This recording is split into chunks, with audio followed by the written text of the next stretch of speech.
Hello guys, कसे आहेत तुम्ही सगळे? मजेत ना? हे बघा आमच्या दारात कशी ऑफिस लिली फुललेली आहे. आज मला तुम्हाला एक गोष्ट दाखवायची आहे.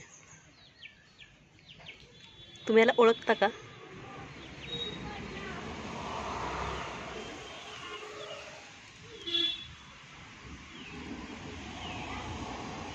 दिसला?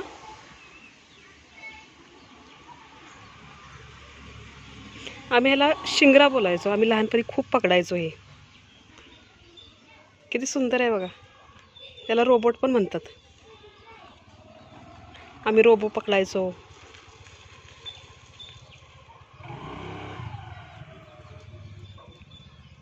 तुम्ही कधी पकडलाय का? आणि तुमच्याकडे याला काय म्हणतात ते मला कमेंटमध्ये नक्की सांगा.